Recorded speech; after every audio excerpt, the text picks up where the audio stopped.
오늘 말씀은 신명기 10장 1절에서 22절까지입니다. 그때 여호와께서 내게 이르시기를 너는 처음과 같은 두 돌판을 다듬어 가지고 산에 올라 내게로 나아오고 또 나무괴 하나를 만들라. 내가 깨트린 처음 판에 쓴 말을 내가 그 판에 쓰리니 너는 그것을 그 궤에 넣으라 하시기로 내가 조각목으로 궤를 만들고 처음 것과 같은 돌판 둘을 다듬어 손에 들고 산에 오르매 여호와께서 그 총회 날에 산 위 불 가운데에서 너희에게 이르신 십계명을 처음과 같이 그 판에 쓰시고 그것을 내게 주시기로 내가 돌이켜 산에서 내려와서 여호와께서 내게 명령하신 대로 그 판을 내가 만든 궤에 넣었더니 지금까지 있느니라. 이스라엘 자손이 브에롯의 야간에서 길을 떠나 모세라에 이르러 아론이 거기서 죽어 장사되었고 그의 아들 엘르아살이 그를 이어 제사장의 직임을 행하였으며 또 거기를 떠나 국고다에 이르고 국고다를 떠나 욥바다에 이른즉 그 땅에는 시내가 많았으며 그때 여호와께서 레위 지파를 구별하여 여호와의 언약궤를 매게 하며 여호와 앞에 서서 그를 섬기며 또 여호와의 이름으로 축복하게 하셨으니 그 일은 오늘까지 이르느니라. 그러므로 레위는 그의 형제 중에 분깃이 없으며 기업이 없고 내 하나님 여호와께서 그에게 말씀하신 같이 여호와가 그의 기업이시니라. 내가 처음과 같이 40주 40야를 산에 머물렀고 그때에도 여호와께서 내 말을 들으사 너를 차마 멸하지 아니하시고 여호와께서 내게 이르시되 일어나서 백성보다 먼저 길을 떠나라. 내가 그들에게 주리라고 그들의 조상들에게 맹세한 땅에 그들이 들어가서 그것을 차지하리라 하셨느니라. 이스라엘아, 내 하나님 여호와께서 내게 요구하시는 것이 무엇이냐? 곧 내 하나님 여호와를 경외하여 그의 모든 도를 행하고 그를 사랑하며 마음을 다하고 뜻을 다하여 내 하나님 여호와를 섬기고 내가 오늘 내 행복을 위하여 내게 명하는 여호와의 명령과 규례를 지킬 것이 아니냐. 하늘과 모든 하늘의 하늘과 땅과 그 위의 만물은 본래 내 하나님 여호와께 속한 것이로되 여호와께서 오직 내 조상들을 기뻐하시고 그들을 사랑하사 그들의 후손인 너희를 만민 중에 택하였음이 오늘과 같으니라. 그러므로 너희는 마음에 할례를 행하고 다시는 목을 곧게 하지 말라. 너희의 하나님 여호와는 신 가운데 신이시며 주 가운데 주시요 크고 능하시며 두려우신 하나님이시라. 사람을 외모로 보지 아니하시며 뇌물을 받지 아니하시고 고아와 과부를 위하여 정의를 행하시며 나그네를 사랑하여 그에게 떡과 옷을 주시나니 너희는 나그네를 사랑하라. 전에 너희도 애굽 땅에서 나그네 되었음이니라. 내 하나님 여호와를 경외하여 그를 섬기며 그에게 의지하고 그의 이름으로 맹세하라. 그는 내 찬송이시요 내 하나님이시라. 내 눈으로 본 이같이 크고 두려운 일을 너를 위하여 행하셨느니라. 애굽에 내려간 내 조상들이 겨우 70인이었으나 이제는 내 하나님 여호와께서 너를 하늘의 별같이 많게 하셨느니라. 오늘 말씀의 제목은 두 번째 주신 십계명입니다. 우리 교회 올해 표어는 하나님을 기쁘시게 하는 교회입니다. 그리고 지난주 말씀을 통해서 우선순위를 하나님에게 두어야 할 것에 대해서 교훈받았습니다. 그러면 어떻게 우선순위를 하나님께 두고 어떻게 하면 하나님을 기쁘시게 할까요?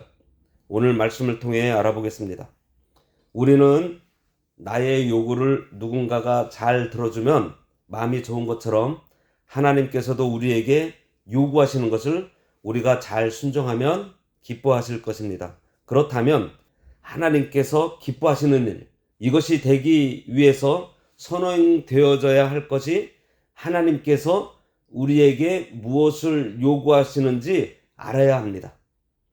오늘 말씀을 통해서 하나님의 요구를 알아 그 뜻대로 살아감으로 하나님을 기쁘시게 하는 성도가 되시기를 소망합니다.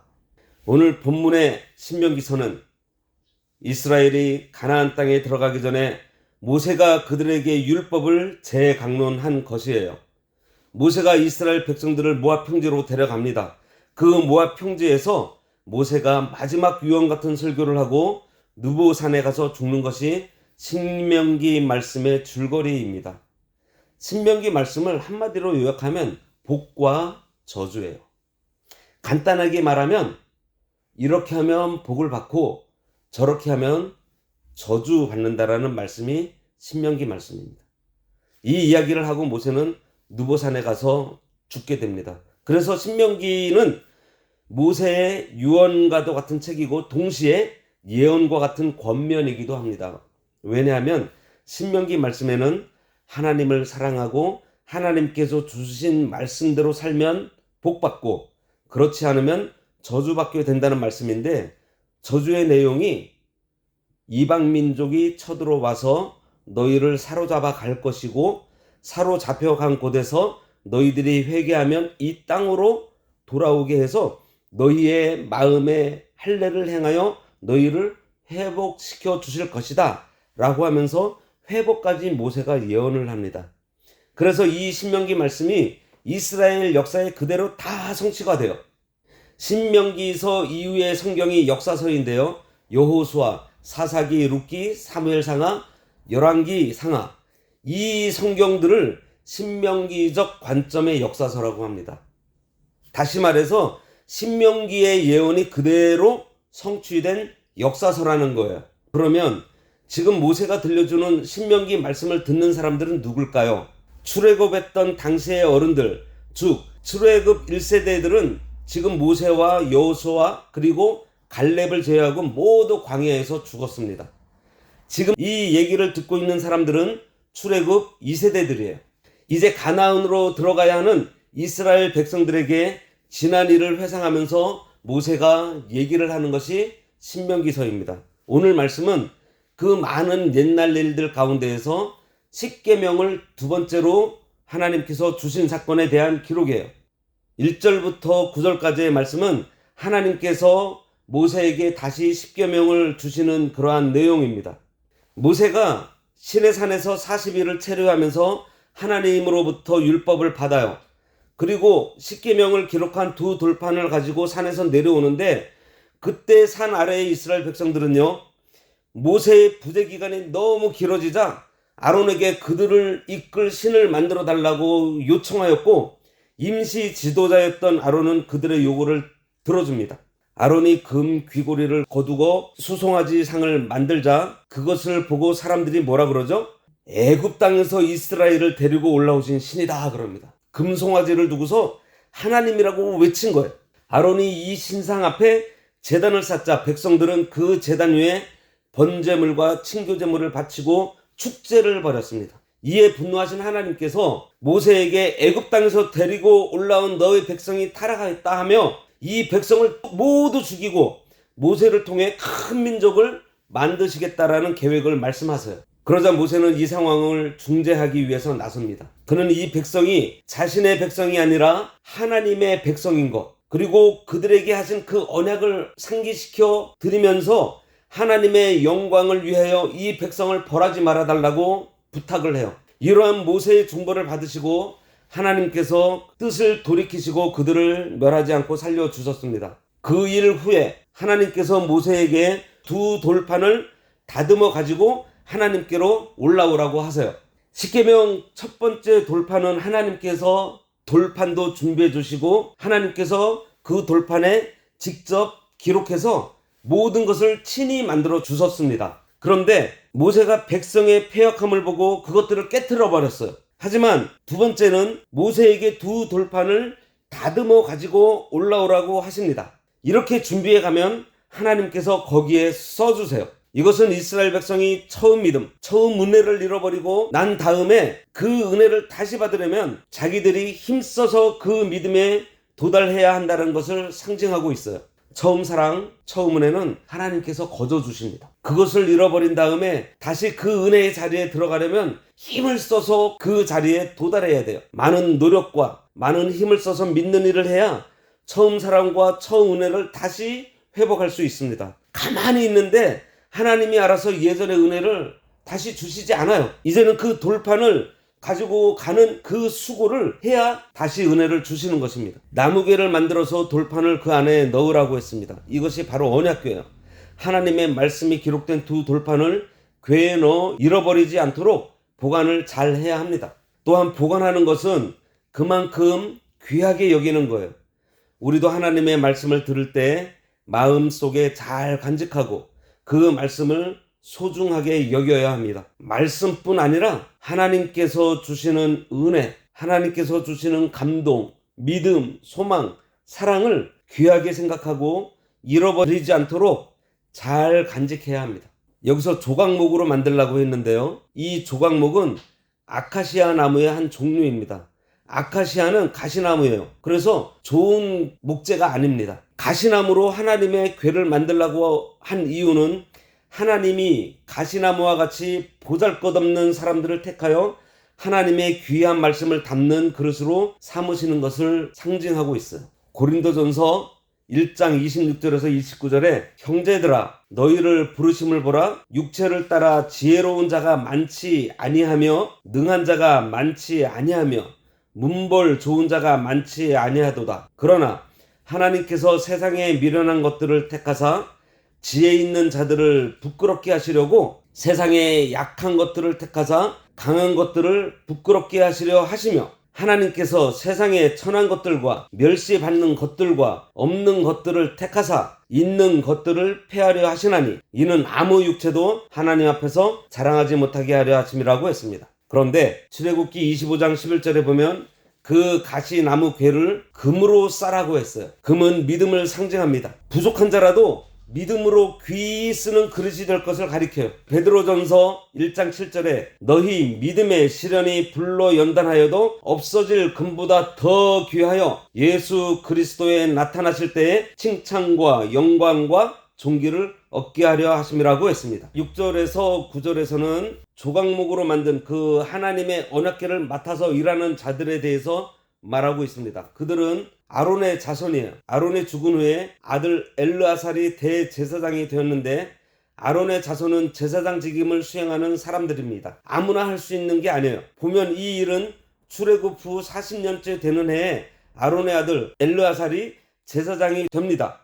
그런데 앞전에 두 돌판을 주신 일은 출애굽하고서 1년 되었을 때의 일인데 출애굽 초기의 일을 말하다가 갑자기 39년 후의 일을 지금 말하고 있는 거예요. 이것은 하나님의 궤를 맡아서 봉사할 자들을 소개하기 위한 것입니다.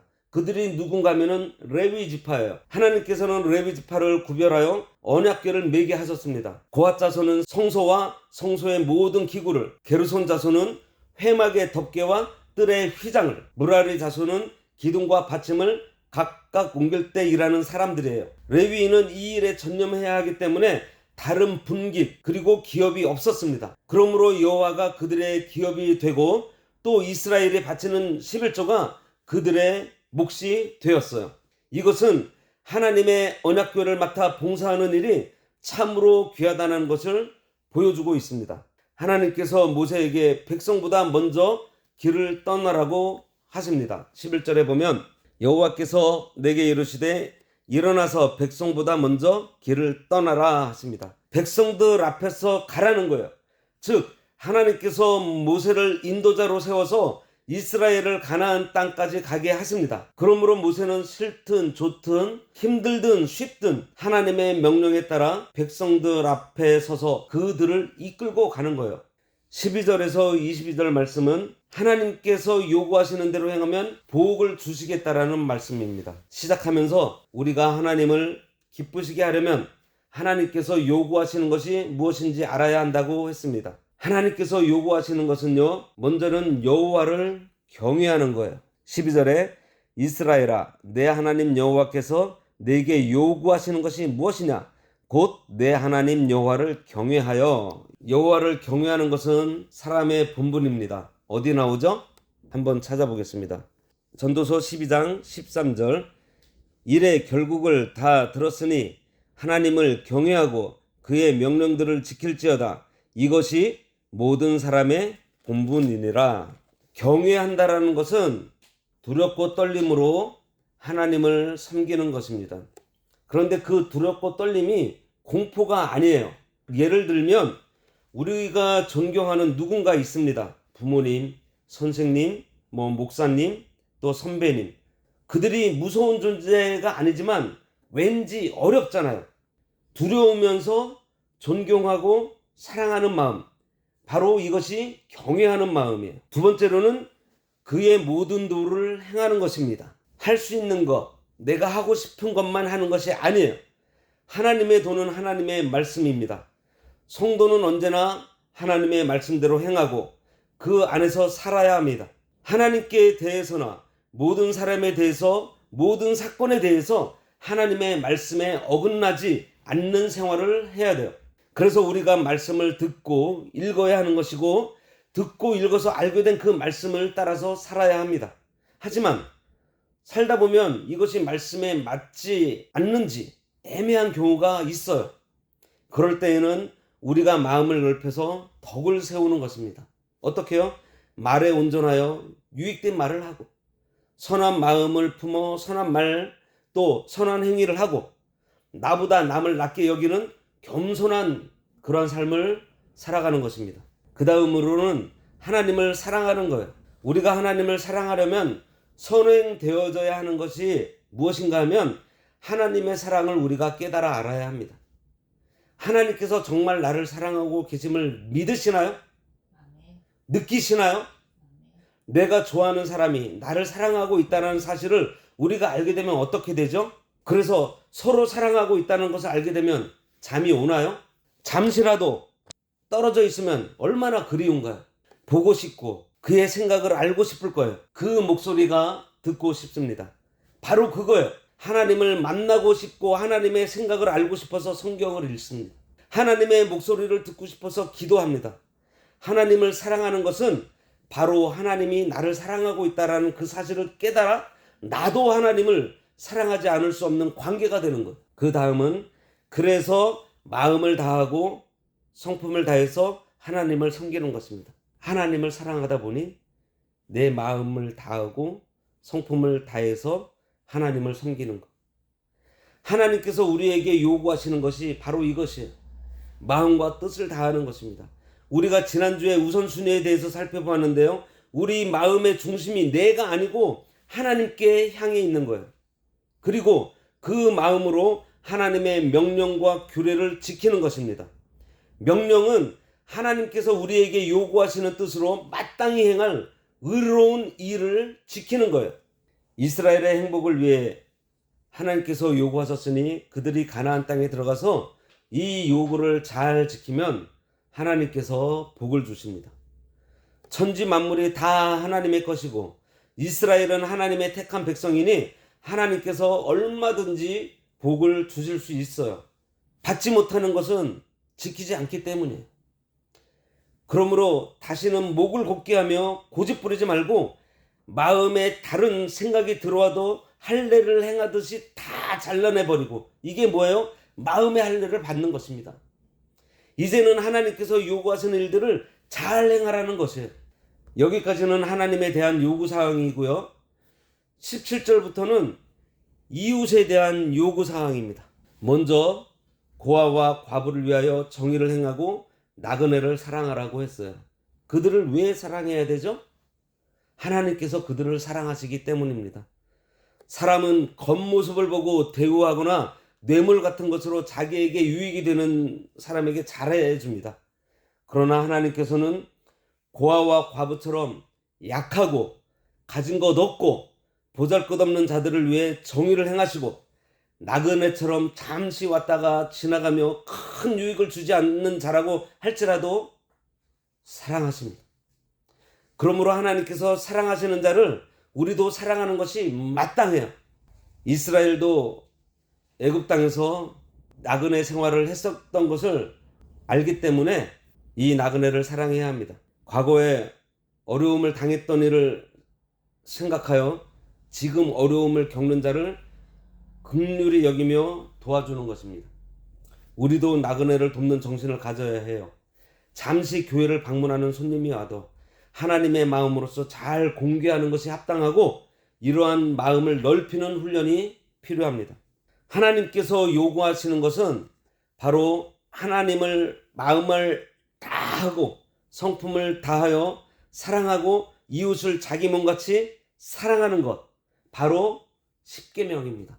예수님께서 말씀하신 제일 되는 계명, 그것을 지금 모세에게 새로 두 돌판에다가 하나님께서 십계명을 만들어 주신 거예요. 하나님께서 요구하시는 것을 우리가 알아야 우리가 그 요구를 들어서 하나님을 기쁘시게 할 수가 있는 것입니다. 그러면서 20절에 하나님을 경외하여 섬기며 의지하겠다라고 맹세하라고 지금 합니다. 그러면 하나님께서 얼마든지 복을 주시고 창대하게 해주실 수 있어요. 야곱의 가족이 애굽으로 들어갈 때 오늘 본문에 몇 명이라 그랬어요? 70명. 예. 가나안에 들어가기 전인 지금은 성인 남자만 60만 명. 그러므로 하나님께서 요구하시는 대로만 살면 하나님께서 얼마든지 주실 것을 주시고 창대하게 해주십니다. 하나님께서 십계명을 다시 주셨다라는 것은 전에 너희가 실패했지만 하나님께서 다시 기회를 주시고 재출발하게 하신 거예요.